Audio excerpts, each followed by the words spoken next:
మాట్లాడించినారు. మరి ఇక వారికి మాట్లాడడం ఇష్టం లేక మాట్లాడతలేరా, ఇబ్బంది అయి మాట్లాడతలేరా నాకు తెలియదు. కానీ అధ్యక్ష, మాకు గత 10 సంవత్సరాలుగా మేము అక్కడ ఉండి చెప్పిందే ఇవాళ శ్రీధర్ బాబు గారు చెప్పిన అధ్యక్ష, కొత్తదేం లేదు. స్పీకర్ సార్, ముఖ్యమంత్రి గారు వారికి పాపం వారి ప్రధాన ప్రతిపక్ష నాయకుడిని ఏదో అనిపించాలనే ఉబలాటం ఎక్కువ కనిపిస్తుంది. ఇంత అత్యంత కీలకమైన 4 కోట్ల తెలంగాణ ప్రజలకు సంబంధించిన హక్కులు, అనుమతులు, నిధులు సర్వం ఈరోజు మనం ఇక్కడ చర్చించుకుంటున్నాం. ఇంత కీలకమైన సందర్భంలో ప్రధాన ప్రతిపక్ష నాయకుడు గారు ఇక్కడికి వచ్చి 15 సంవత్సరాల తెలంగాణ ఉద్యమం, 10 సంవత్సరాల తెలంగాణ రాష్ట్ర ముఖ్యమంత్రిగా 25 సంవత్సరాలు పనిచేసిన అని గొప్పగా చెప్పుకుంటూ ఉంటారు. ఎప్పుడు వీళ్ళేమో భజన చేస్తూ ఉంటారు. మరి అట్లాంటి అనుభవజ్ఞుడు ఇక్కడ వచ్చి కూర్చొని ఈ సభలో చర్చించి ఇందులో పాల్గొని కేంద్ర ప్రభుత్వాన్ని నిలదీయాల్సిన సందర్భంలో కూడా ఇక్కడికి రాకుండా మోడీ గారు వీరిక్కడికి వస్తే చూస్తే ఏమైనా జరుగుద్దేమనే భయంతో ఎక్కడో దాచుకొని ఇక్కడ వీళ్ళని పంపించి వీళ్ళ అధ్యక్ష మాట్లాడేది తెలంగాణ రాష్ట్ర ముఖ్యమంత్రిగా కేంద్ర ప్రభుత్వం నిన్న ప్రవేశపెట్టిన బడ్జెట్లో తెలంగాణకు జరిగిన అన్యాయాన్ని, నిధులను, అనుమతులకు సంబంధించి నిన్నటికి నిన్న స్పష్టంగా మా మంత్రివర్గ సహచరులకు చెప్పడమే కాకుండా ఈరోజు ఈ సభలో ఈ తీర్మానాన్ని ప్రవేశపెట్టి అందరి అభిప్రాయాలను తీసుకొని ఈ తెలంగాణ రాష్ట్రానికి న్యాయం చేయాలని మా ప్రభుత్వం ముందుకు వచ్చింది. కాబట్టి ఆ సభ్యులు ప్రస్తావించాల్సిన అంశాల మీద దృష్టి పెడితే అది తెలంగాణ రాష్ట్రానికి ఉపయోగపడుతుంది. అట్లా కాకుండా ఇట్లాంటి వివాదాస్పదమైన విషయాలు మాట్లాడితే వారి నాయకుడి యొక్క బండారం బయటపడుతుంది. దానివల్ల వారికే నష్టం జరుగుతుందని నేను సూచన చేస్తున్నా అధ్యక్ష. అధ్యక్ష, ఈ రకంగానైనా ముఖ్యమంత్రి గారు గొంతు విప్పినందుకు సంతోషం అధ్యక్ష. ఈ రకంగానైనా మాట్లాడే పరిస్థితి వచ్చినందుకు ధన్యవాదాలు అధ్యక్ష. ఒక్క మాట అధ్యక్ష, కేసీఆర్ గారి గురించి, మా పార్టీ గురించి వారు మాట్లాడిన మాటకి నేను ఒకటే వారికి చెప్పేది అధ్యక్ష, ఇక్కడ ఉండే ఈ నాయకుడి స్థాయికి మేము చాలా అధ్యక్ష, కేసీఆర్ గారు అవసరం లేదు అధ్యక్ష. ఆయన వచ్చినా రాకున్నా తప్పకుండా సమాధానం చెప్పే సత్తా మాకుంది. మీ సత్తా తెలుసు, మీరు ఇక్కడ ఉండి అక్కడ పోయిన వాళ్ళే, మీ సత్తా తెలుసు. కేసీఆర్ గారు అవసరం లేదు మీకు, మేము సరిపోతాం, మాకు సమాధానం చెప్పండి చాలు మీరు అధ్యక్ష. వారు అన్నారు అధ్యక్ష తీర్మానం అని. అసలు తీర్మానం ఎక్కడుంది అధ్యక్ష? మాకైతే కాపీ రాలే. ముఖ్యమంత్రి గారు అంటున్నారు తీర్మానం ప్రవేశపెట్టిన. తీర్మానం ఏది అధ్యక్ష? అసలు మీరు ప్రవేశపెట్టిన తీర్మానం ఏది శ్రీధర్ బాబు గారు? మీరు legislative affairs minister, where is the resolution లేకుండా చర్చ ఏంది అధ్యక్ష? అసలు ఈ షార్ట్ డిస్కషనా, రెజల్యూషనా, ఏం పెడుతున్నారో కూడా తెలియకుండా హౌస్ నడుపుతున్నారు. ఇప్పుడు గౌరవ ముఖ్యమంత్రి గారు స్టేట్మెంట్ చేశారు. స్టేట్మెంట్ చేసి మీ అభిప్రాయాలను తీసుకొని చాలా డెమోక్రటిక్గా పోతా ఉన్న సందర్భం, మీరు డెమోక్రసీ వద్దు, డెమోక్రటిక్ పోవద్దు అంటే మేము స్పెసిఫిక్గా తీర్మానం చేస్తాం. దాని పరంగానే దాంట్లోనే మీరు ఆ అంశాల విషయంలోనే మేము డెమోక్రటిక్గా ఒక స్టేట్మెంట్ చేశాం. స్టేట్మెంట్ తర్వాత మీ అభిప్రాయాలను తీసుకొని ఈరోజు మేము ఒకటి ఆలోచన చేయాలా. దాంట్లో ఏముంది సార్ అధ్యక్ష? ఈరోజు గవర్నమెంట్ బిజినెస్లో ఏముంది? మేము స్టేట్మెంట్ చేసి మీ అందరి అభిప్రాయాలను తీసుకొని తీర్మానాన్ని ప్రవేశపెడతాం. మీ అభిప్రాయాలను కూడా దాంట్లో పరిగణనలో తీసుకొని తీద్దామని ఆలోచన చేస్తే వద్దు అంటే ఇప్పుడే పెడతాం. 5 నిమిషాలు బ్రేక్ ఇవ్వండి అధ్యక్ష. ఇప్పుడే తీర్మానం పెడతాం. అదే తీర్మానం ప్రకారం పోదాం. యూనిలాటరల్గా మీరు అనేక సందర్భాల్లో తెలంగాణ రాష్ట్ర ప్రభుత్వం ఆ రోజు తీర్మానం పెట్టాం. యూనిలాటరల్గా పోకుండా డెమోక్రాటిక్ స్పిరిట్లో మీ అభిప్రాయాలను తీసుకొని పోదాం అంటే వద్దంటే ఎట్లా? వదిలేద్దాం. 5 నిమిషాలు బ్రేక్ ఇవ్వండి సార్ అధ్యక్ష, మేము రెజల్యూషన్ పోయి చేస్తాం. పల్లా రాజేశ్వర రెడ్డి కూర్చోండి. కేటీ రామారావు గారు. అధ్యక్ష, మేము 10 ఏళ్ళు అక్కడ కూర్చున్నాం అధ్యక్ష. 10 ఏళ్ళు ప్రభుత్వాన్ని నడిపాం.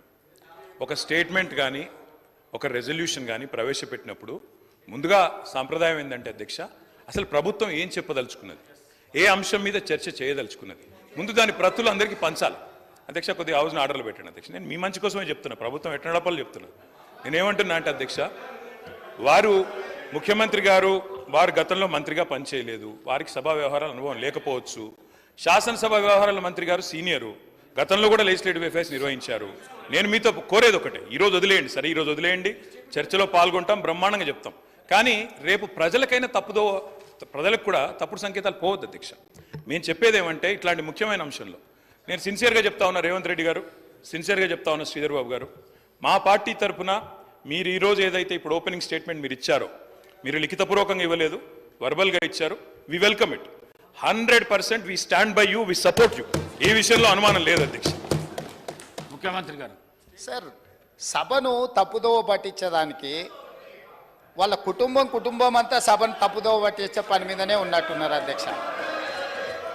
అధ్యక్ష సభ అధ్యక్ష దయచేసి తమరి అనుమతితో దయచేసి ప్లీజ్ సభాధ్యక్షుడు మాట్లాడేటప్పుడు మీరు రన్నింగ్ కామెంటరీ ఆపేసేయండి దయచేసి, ప్లీజ్ ప్లీజ్. అధ్యక్ష మీరు ఇక్కడి నుంచి వస్తే అక్కడి నుంచి వస్తున్నది.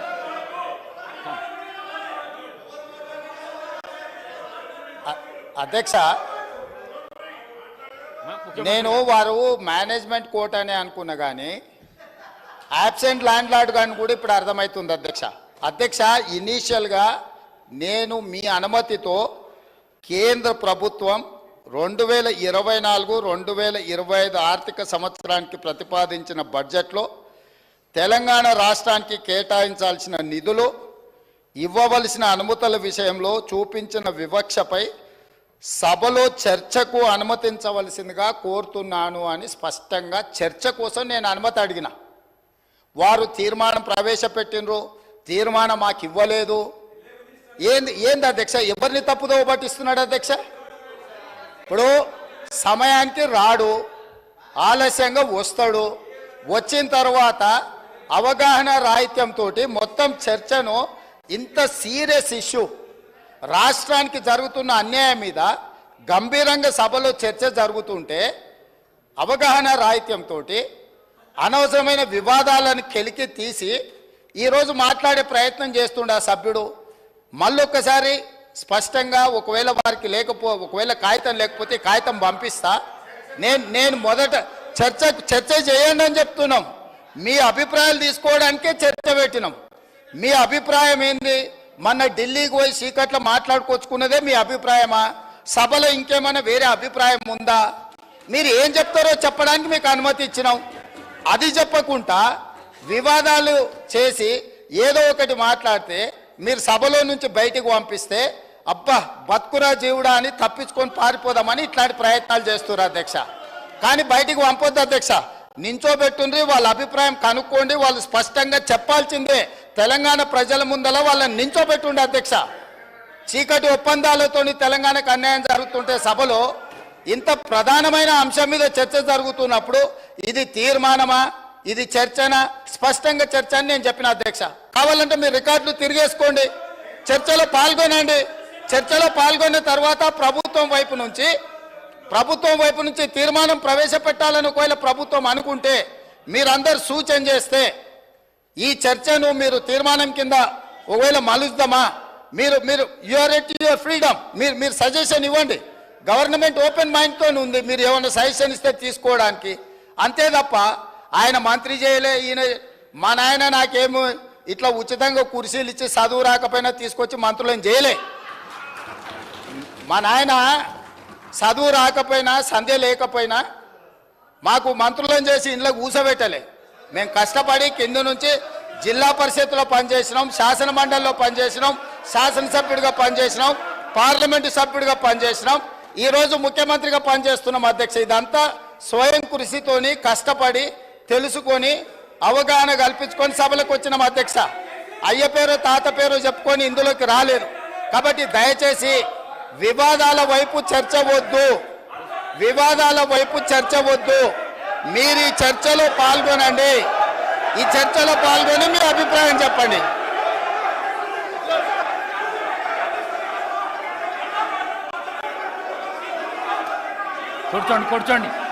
కూర్చోండి.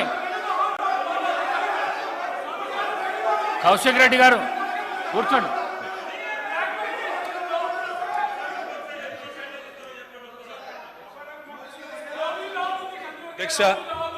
అధ్యక్ష ముఖ్యమంత్రి గారికి ఒక్క నిమిషం. ముఖ్యమంత్రి గారికి అధ్యక్ష అరే మీ నాయకుడు మాట్లాడుతున్నాడు ఒక జరా. అధ్యక్ష ఎవరు మాట్లాడినా హౌస్ ఆర్డర్లో మీరే పెట్టాలి అధ్యక్ష. వాళ్ళని కూడా కంట్రోల్ చేయాలి మీరు, మమ్మల్నే కాదు. మీరు పెడతలేరు సార్. కంట్రోల్ పెడతలేరు సార్.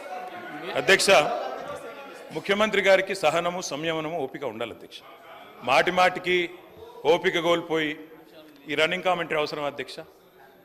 అధ్యక్ష నేను కూడా అనొచ్చు అధ్యక్ష, పేమెంట్ కోటాలో ముఖ్యమంత్రి పదవి కొట్టేసిన నేను కూడా అనొచ్చు.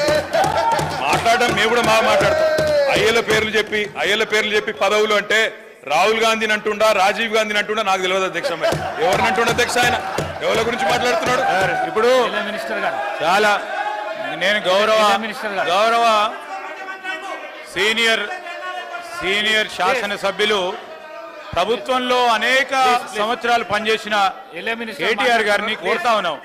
చాలా ఇది మేము ఆక్షేపించేది లేదు. ఈరోజు వారు మాట్లాడిన మాటలు తప్పకుండా వెనక్కి తీసుకోవాల్సిందే. నేను ఈరోజు మేము కోరుతా ఉన్నాం అదే, ఇంత సీరియస్ గా మేము ఏ రోజు డెమోక్రటిక్ గా ఒక డిబేట్ ని ఈ రోజు మేము కోరుతా ఉన్నాం అధ్యక్ష. ఇంత సీరియస్ ఇష్యూను ఈ విధంగా నేను ఇప్పుడు కూడా చెప్తా ఉన్నా, ఇంత సీరియస్ ఇష్యూను ఈ విధంగా పక్కదారి పోతే రాష్ట్ర ప్రజలకు సంబంధించిన ప్రయోజనాలు పక్కన పడతాయి. దయచేసి గౌరవ శాసనసభాపతికి అని కోరుతాను, let's go to the subject sir. Otherwise we will sir, ఎవరికైతే ఇంట్రెస్ట్ లేదో మా రెజల్యూషన్ మూవ్ చేస్తారు, రెజల్యూషన్ పూర్తి స్థాయిలో మూవ్ చేస్తారు. అదే రెజల్యూషన్ హౌస్ అనుకుంటాము. కానీ డెమోక్రటిక్ స్పిరిట్లో మీ అభిప్రాయాలను తెలుసుకొని ముందుకు పోవాలని ఆలోచన చేస్తా ఉన్నాం అధ్యక్ష. దయచేసి గౌరవ సభ్యులను కూడా కోరుతా ఉన్నాము, let's go on to the subject please. Please KTR గారు సబ్జెక్ట్ మాట్లాడండి, డీవియేషన్ కాకండి మీరు. దయచేసి స్పీకర్ సార్, దయచేసి ప్లీజ్. మీరు మా ఒక్కరికి నీతులు చెప్తే కుదరదు సార్, అటు కూడా చెప్పాలి. అక్కడ కూడా సభానాయకుడు కూడా అయ్యల పేర్లు చెప్పుకొని మేనేజ్మెంట్ కోటాలను సభానాయకుడు మాట్లాడొచ్చా? ఇది సంస్కారమా? ప్లీజ్. మరి నేను ఒక సభ్యుడిని, నా హక్కులు కూడా మీరే కదా కాపాడాలా? వారు మాట్లాడినప్పుడు తప్పకుండా సమాధానం చెప్పాలా? అధ్యక్ష నేను ఒకటే చెప్తా ఉన్నాను అధ్యక్ష తమరిని కోరేది, ఈరోజు మేము స్పష్టంగా చెప్తున్నాం, గవర్నమెంట్ ఏదైతే చర్చ ప్రారంభించిందో ఆ చర్చను మేము స్వాగతిస్తున్నాము, 100% సమర్థిస్తున్నామనే మాట నేను చెప్తా ఉన్నా. అయితే ఒకటేమంటే భవిష్యత్తులోనైనా శ్రీధర్ బాబు గారు, ఈరోజు మీరు బిజినెస్లో రెజల్యూషన్ అని ఇచ్చారు, భవిష్యత్తులో పెట్టండి. సబ్జెక్ట్ మీద చర్చ ఉంటే ఆ చర్చకు స్టేట్మెంట్ ఇవ్వండి, so that members can come prepared. అది వదిలేస్తే, ఆ మీమాంస వదిలేస్తే అధ్యక్ష, ఇప్పుడే నేను చెప్పాను అధ్యక్ష, మేము సీరియస్ విషయం కాబట్టి రెజల్యూషన్ సరిగ్గా పెట్టమని చెప్తున్నాను వెంకరెడ్డి గారు. అధ్యక్ష ఈ రకంగా మంత్రులు డిస్టర్బ్ చేయడం మాటికి పద్ధతి కాదు. సీనియర్ మెంబర్లు ఇదేం పద్ధతి అధ్యక్ష? స్వాగతిస్తున్నామని చెప్తే మళ్ళీ ఈ రకంగా ఇబ్బంది పెట్టడం ఏంది? ఇంత ఓపిక లేదేమో అధ్యక్ష. రెడ్డి గారు ప్లీజ్ కూర్చోండి. అధ్యక్ష ప్లీజ్, నేను ఇస్తాను కూర్చోండి. అధ్యక్ష మేము క్లియర్ గా చెప్పేది, మేము అధ్యక్ష అధికార పక్షంలో ఉన్నా, ప్రతిపక్షంలో ఉన్నా, ఏ పక్షంలో ఉన్నా మేము తెలంగాణ ప్రజల పక్షం అధ్యక్ష. మేము ఈరోజు ఈ కాంగ్రెస్ ప్రభుత్వం ప్రవేశపెట్టిన ఈ చర్చను ఎందుకు సమర్థిస్తున్నాము, ఎందుకు స్వాగతిస్తున్నామంటే, తప్పకుండా రాష్ట్ర విశాల ప్రయోజనాల దృష్ట్యా, రాజకీయ ప్రయోజనాల కంటే కూడా రాష్ట్ర ప్రయోజనాలు ముఖ్యం కాబట్టి, తప్పకుండా రాష్ట్రంలోని ప్రజలకు న్యాయం జరగాలి కాబట్టి, నిన్న కేంద్ర బడ్జెట్లో అన్యాయం జరిగింది కాబట్టి తప్పకుండా ప్రభుత్వం ఈరోజు ఏదైతే చర్చను పెట్టిందో దాన్ని మేము సంపూర్ణంగా స్వాగతిస్తున్నామన్న మాట మళ్ళొకసారి చెప్తా ఉన్నా అధ్యక్ష. ఇప్పటిదాకా శ్రీధర్ బాబు గారు మాట్లాడిన మాట, అక్కడ మేము 10 సంవత్సరాల నుండి మేము చెప్పింది అదే అధ్యక్ష, కొత్తదేమీ లేదు. అయితే వారు చెప్పిన దానిలో ఒకటి ఏమన్నారు అధ్యక్ష, వారు తెలంగాణ అన్న పదమే నిన్న బడ్జెట్ స్పీచ్లో వినబడలేదు అన్నారు. వాస్తవం, మీరు చెప్పేది కరెక్ట్ శ్రీధర్ బాబు గారు. ఎందుకు వినబడలేదు అధ్యక్ష? ఆనాడు ఉమ్మడి ఆంధ్రప్రదేశ్లో ఇదే శాసనసభలో తెలంగాణ అన్న పదం నిషేధించారు. ఈరోజు అధ్యక్ష పార్లమెంట్లో తెలంగాణ అన్న పదం లేదు అంటే దానికి కారణం ఒకటే అధ్యక్ష, అక్కడ బీఆర్ఎస్ లేకపోవడమే కారణం తప్ప ఇంకోటి కానే కాదు. గులాబీ జెండా ఎగిరినాకనే తెలంగాణ ఇక్కడ మెయిన్ స్టే అయింది, అక్కడ కూడా ఉండేది అధ్యక్ష. ఈరోజు అక్కడ లేదు అధ్యక్ష. కేంద్ర బడ్జెట్ చూసినాక ఇలా తెలంగాణ ప్రజలు ఏమనుకుంటున్నారంటే అధ్యక్ష, చాలా స్పష్టంగా లెక్కలు తప్పినాయి అధ్యక్ష. వివేక్ లెక్కలు తప్పినాయి అధ్యక్ష. 8